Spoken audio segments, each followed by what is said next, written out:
Welcome to the final episode for Spring 2024 of the Bonsai Stuff podcast. I'm Scott Martin from Bonsai Matsu. Thank you as always for listening in.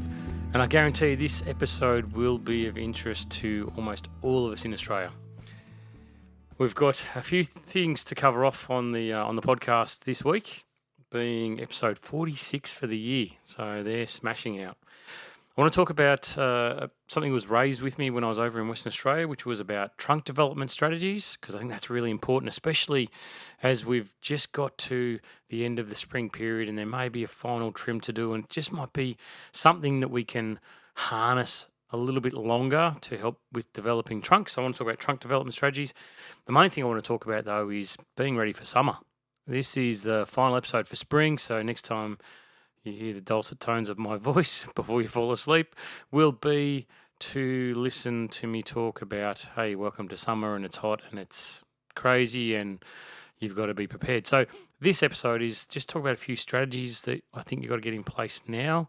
We've got, looking all around the country, there's hot spikes. Where I'm based in Melbourne, Victoria, we've got a run of sort of mid to high 30 degrees and then it's back to mid-low 20s again. So the spikes in temperature seem to be coming far more frequently, and it's hotter when it's hotter and it's colder when it's colder and everything in between. So just need to be a little bit prepared for that, I suppose. And the other thing too is I had a comment made about a bonsai mishap on YouTube, and I just want to talk about that and have a bit of a laugh. So all right, let's get into it.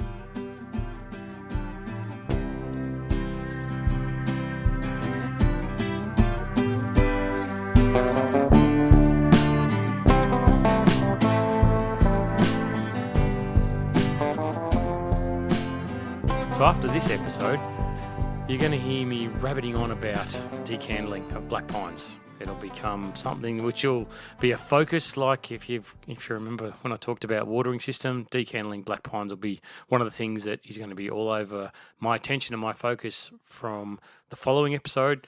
But for now, I want to talk about trunk development. Now, I have 4 stages of development of trees, which you should know. I'll run through them again. So the first stage is trunk and nebari. Second stage is primary branches. Third stage is your secondary branches. And the final stage for developing your tree or your bonsai is ramification. And when you work on those different stages, they all have different requirements on what you should do and what your focus should be.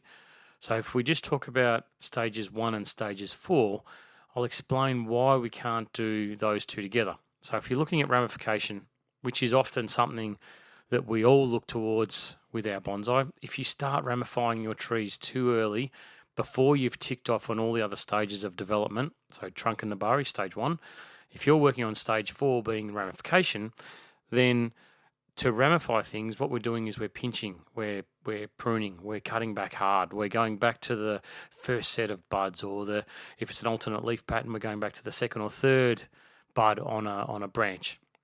So we're not allowing things to get thick. We're not allowing things to grow and extend out, because our primary focus is ramification, which is really fine twiggy growth. Okay, so whether that be on an Australian native or be on an exotic deciduous, whatever it is, then we're always looking at, or let's say it's a black pine or any kind of pine where you've just done candle cutting or you're about to do the decandling process. Now that decandling process is removing the spring growth so we get division. So we get multiple buds coming out and we can refine it back to 2 and we start pushing our internode length back. That's one of the main reasons why we do decandling for later.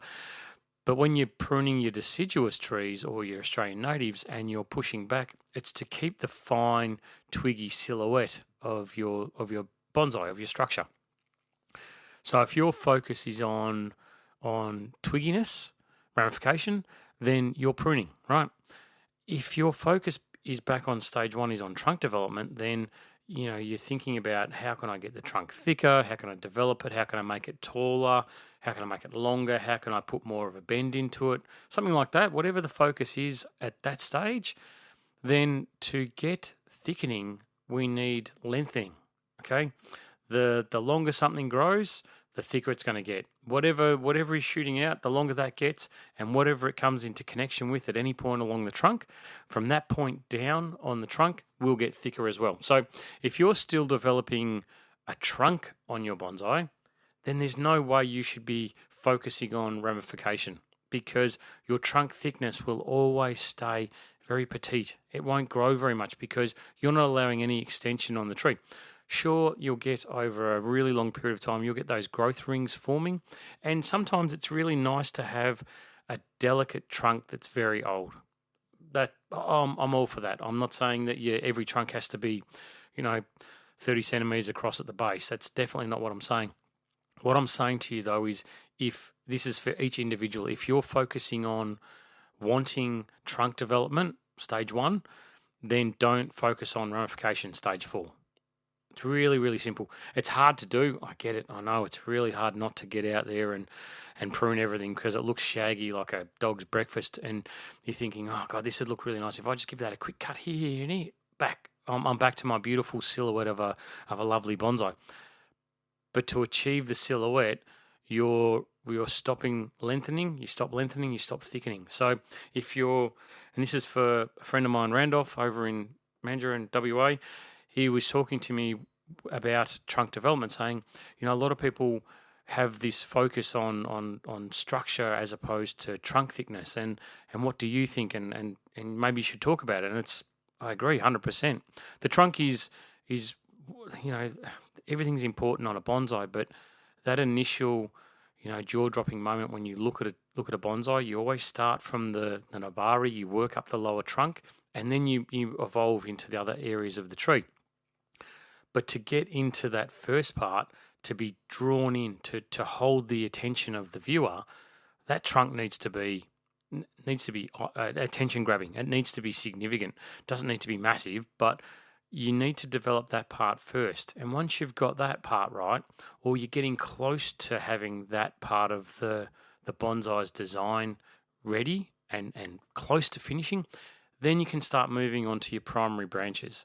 Because often a lot of these sacrifice branches that you'll be growing or extension that you're pushing, they'll become the primary branches for your bonsai structure. So you'll naturally shorten these things back. You'll pick a new bud, and then that bud will start running off, and you'll start focusing on, what do my primary branches look like on this bonsai? That's fine. You can be working on stage 1 and 2. I've said this before. You can work on stage 1 and 2 of your tree, trunk and nebari, as well as your primary branches, no problem. You just can't work on your secondary branches, because by the time you slip across to stage 3, which is your secondary branches, you're doing a lot more of that pruning, a lot more cutting, a lot more reduction in length, because you want taper, you want things to go from thicker at the base as it extends out to get thinner. So you let them maybe extend out a little bit and then you cut them back. So as an example, if you're running a sacrifice branch, it may grow for years, 2 years, 3 years, whatever it is. So you're getting a really long push on it. You're removing the lateral growth off this thing. You're only focusing on the lengthening. So you're keeping one key bud, one key branch that's going to push out every spring and take off and do what it has to do. When you start working on primary branches, just as an example, if we take an alternate leaf type scenario, like a Chinese elm, something like that. If you're working on primary branches, you might let it get out to, 12, 14, 15 leaves before you look at cutting it back. When you slip across to secondary branches, it might be pushing out 6, 7, 8 sets of leaves before you start looking at cutting it back.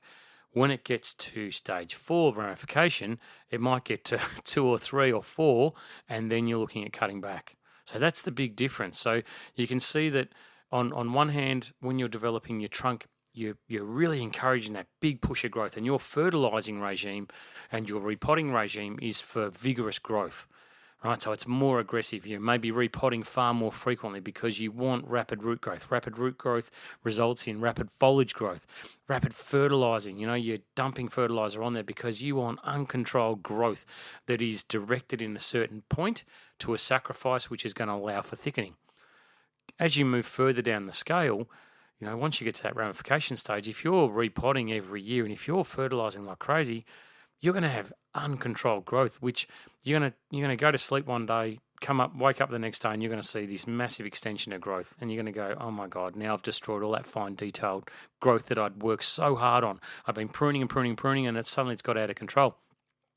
So by holding back the fertilizer, or maybe not being as aggressive with it, by maybe pushing the repotting out to a 3-year type scenario, the growth gets a little bit more controlled because the root growth's a little bit more controlled. So your focus on trunk development to ramification is chalk and cheese, very different. So I think that you've got to make sure that you've got a very clear understanding of what you're trying to achieve before you start cutting. And I know I've talked about this before in different scenarios, but this is just purely as it was brought up to me that trunk development is absolute key. And I agree 110% that you've got to get that trunk and nebari right if you want a really solid structure. And often that's what, when I was going to nurseries and I was buying stock, I would look to say, okay, I want to tick off on stage 1 and possibly into stage 2. I want to buy something that's got a beautiful nebari, that's got a lovely trunk, that's probably got the branches in the right spot, and then I'll take care of the secondary and the ramification, because that's an easy phase. And someone who's done 10, 15 years work on the tree at the nursery, growing it, lifting it, putting it into a pot, hacking things back, they've done that hard work for me, and I'm happy to pay for that. And that's possibly what your focus is. If you want to be pruning and ramifying and doing the nice things and developing trees, then look to buy a tree that's already ticking off on some of those earlier stages of development, so you don't have to. But if you want to plant a seed, if you want to take a cutting, then you've got to be well aware that it's your responsibility to make sure that if you want a certain trunk, if you want a certain thickness, if you want certain girth of a tree that's going to be outstanding, then you have to build in the plan and the systematic approach that you're going to use that's going to allow you to achieve that. And that comes with time and really good, solid understanding of how sacrifice branches work and how extension works on these trees to thicken the base. So there we are, trunk development.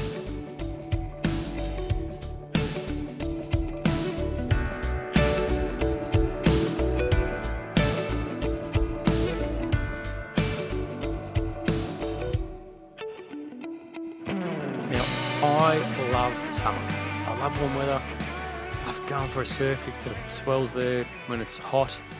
I love, because Melbourne, Victoria is typically very cold. The water's very cold, and we only get a really short window where you can actually swim in your pools outdoors, because it gets so bloody cold overnight that any heating that's done on the thing dissipates overnight. That said, summer is tough. Summer's really, really tough. And from a bonsai perspective, I'm always really glad when summer finishes. And as it gets ready, like I said, it's only sort of a week away now before summer gets here. So knowing that I'm into the final throes of spring, there's no more fertilizing to be done.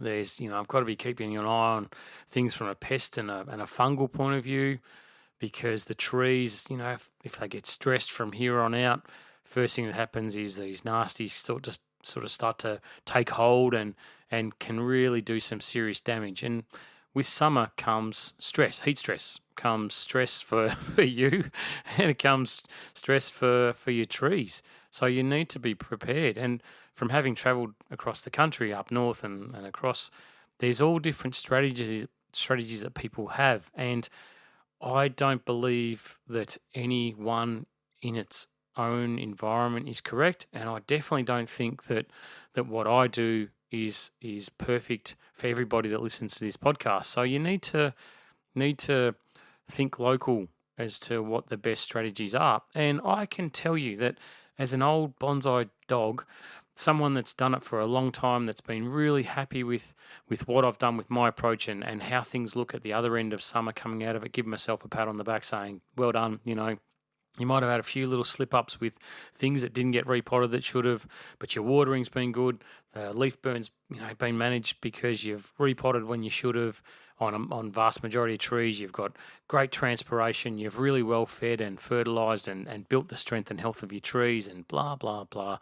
But does that mean that I'm going to be stagnant with what I do and, close my eyes off and say, that's it, that's as good as it gets? No, I'm definitely not. And from having traveled across the other side of the country and having talked to some really knowledgeable people that deal with a lot of natives that I grow also in my yard that are more native to their environment and how they look at them and how they manage them, and the quality of their trees being so far superior to what I've got here. And I know our climate's different.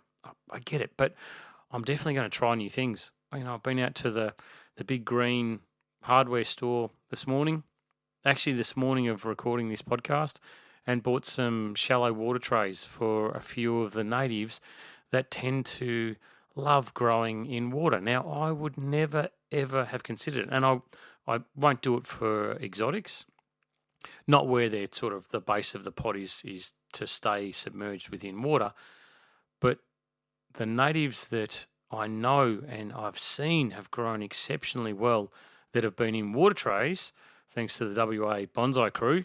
These guys have shown me and helped me, I suppose, learn. And that's one of the best things that we can continue to do with our bonsai journey, is to never close your mind. Never think that you've got it down pat. Our climate is 100% changing. I talk with my parents, and they're like, no, we've always had hot days. I said, yeah, I know we've always had hot days. We've always had cold days. Yeah, I know we've had cold days. I know we've had windstorms. Yeah, I know we have. But the frequency of them and the intensity of them, it's coming thicker and faster. And, I was just talking the other day about something like decandling, and I promise this isn't going to evolve into a decandling rant. But, decandling is hitting a reset, right? A restart. Same as what defoliation is, and you've heard me talk about defoliation in previous years, that I've been getting more and more nervous about it because of potential extreme heat over the summer period.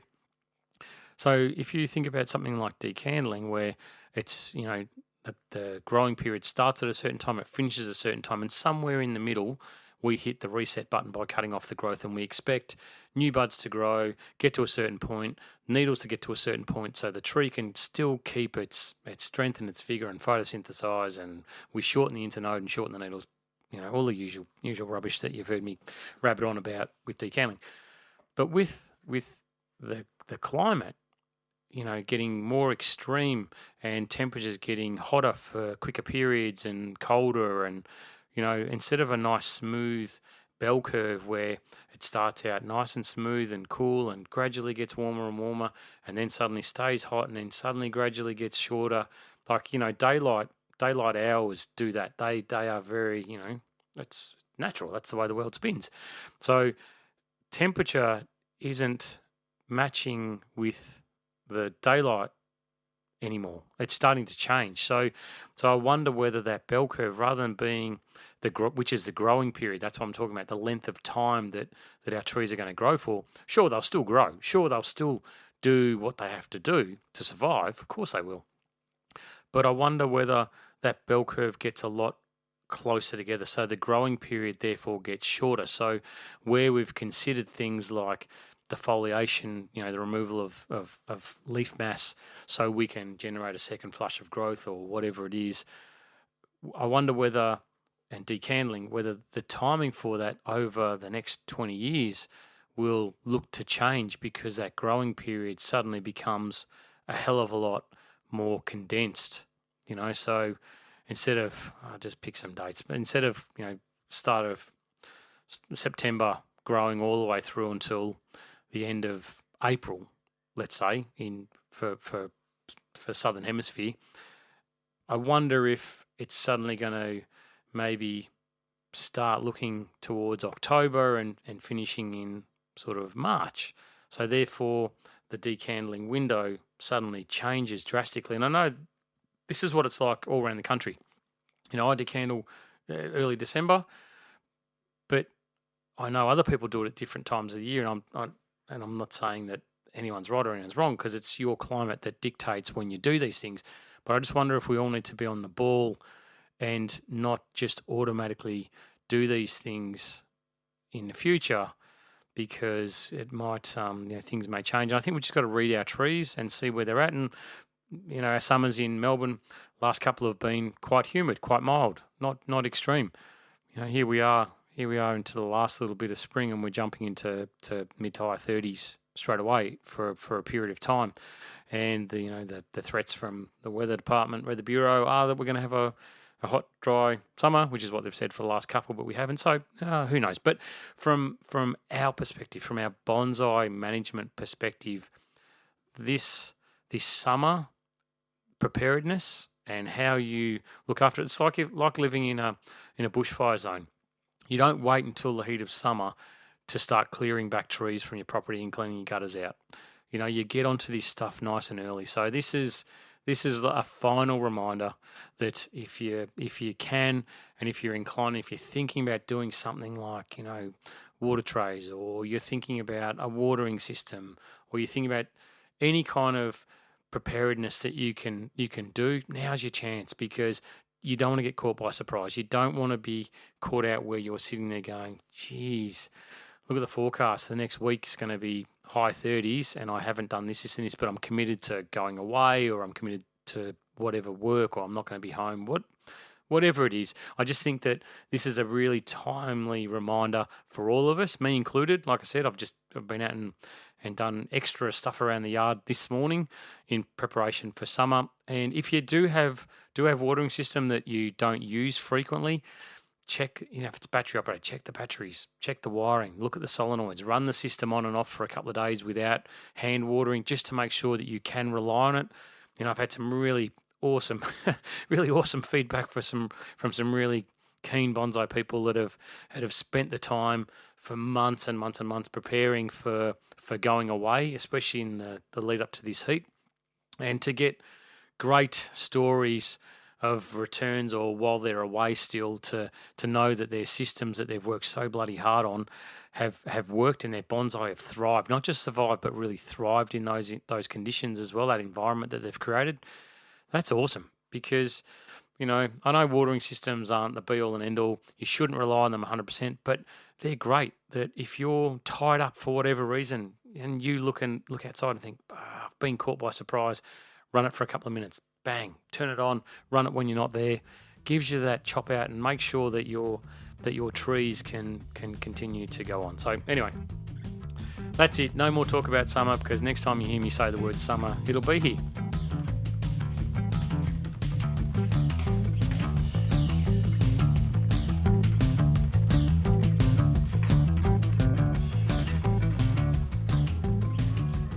Right, so following on from episode 42, where there was a section about that oh no to oh yeah thing, the podcast comes out obviously on whatever platform, but it also comes out on YouTube, and I had a comment come through that made me laugh from Mark. So thanks Mark. I'm still laughing about it all these weeks later, where he told me a little bit of a story that he was trying to use an angle grinder, and this I say this not in jest. This is not to highlight anything other than it happens to all of us. Absolutely happens to all of us. When you're doing something with a machine, like you're trying to carve something or whatever, and something bites and runs and does the wrong thing to you, that happens to everybody, me included. And in fact, with a mate of mine, Keith, it happened very recently when I was trying to just do a little bit of carving to make a little hollow on a black pine, and the bloody Dremel jumped. So it happens to all of us. So this is not a name and shame. This is hey, we're in the same boat together. And I think it's a real opportunity for us to share some stories like this. So he's working with an angle grinder to create some deadwood on a deadwood on a small tree, and he had the grinder spinning the wrong way, and the angle grinder jumped, and he ripped off the entire top of the tree except for one branch. And I don't know why, but it's made me laugh, because the next sentence, the most important part, and he says that years later it's become one of his favourite bonsai. So from that moment of your heart stopping and getting the cold sweat on your brow going, oh my God, what have I done?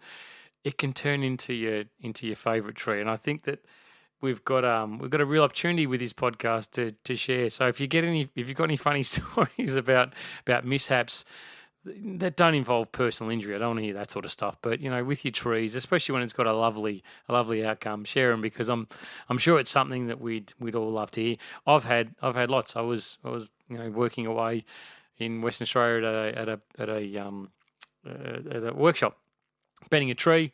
Just happened to be the one tree that I was working on that was a really old, stiff bit of wood. Working on it, getting filmed, bending. All of a sudden, snap in the silence of the moment with 20 odd people around. So these things happen to all of us, even with the best intentions. We're working with trees that are living things that can often bounce back, or they will bounce back from whatever we've inflicted on them. But just knowing the angle grinder was going the wrong way, it's something I reckon that, Mark, you'll never do the wrong way again. I know that from my point of view, I try my hardest. I have certain techniques where I'll hold power tools a certain way, and I'll use buffers where I'll position my hands against a tree to stop them jumping. But you're dealing with machinery. You've just got to make sure that you're very safe with it. But yeah, those mishaps, if you've got anything, then please share them. I'm sure we'd love to all have a good laugh about it.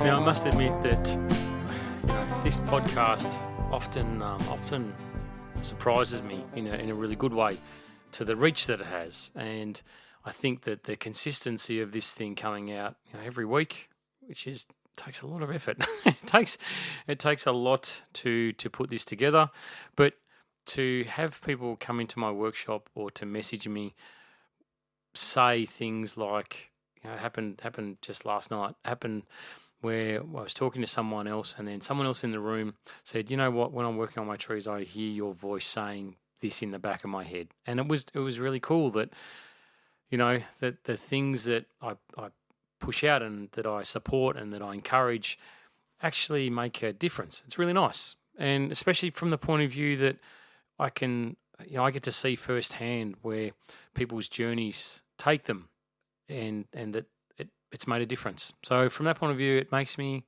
a little bit emotional, because it's like releasing one of your babies out into the world, knowing that it's actually doing some good.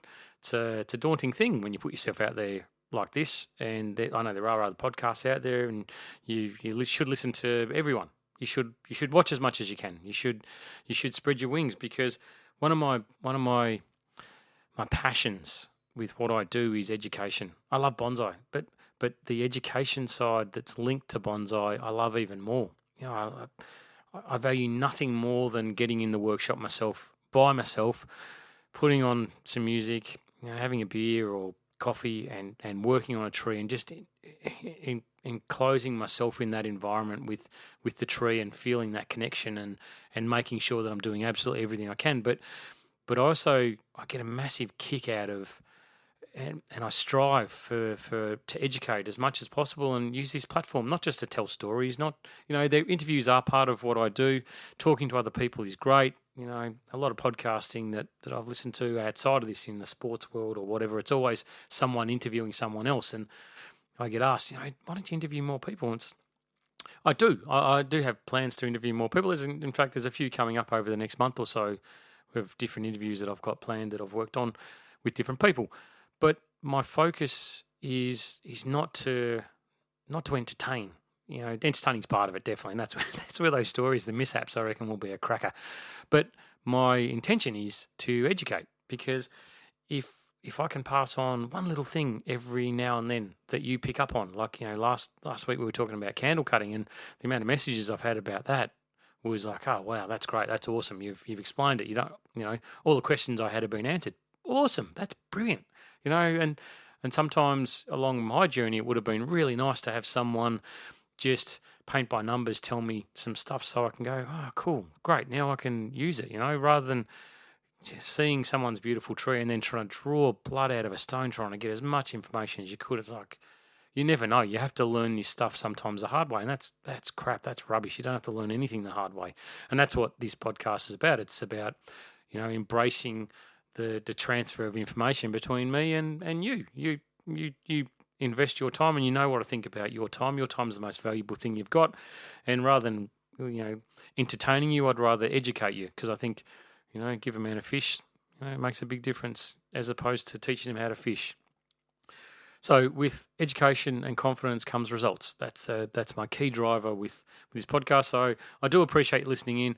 I do hope that you get as much out of it as you possibly can. And if there's any grey areas, if there's anything that you think you didn't cover off on this, I know a lot of people reach out. But if you're sitting back there and thinking, I've never actually asked Scott any questions, or I don't really want to bother him, bother away. I don't mind. I love it.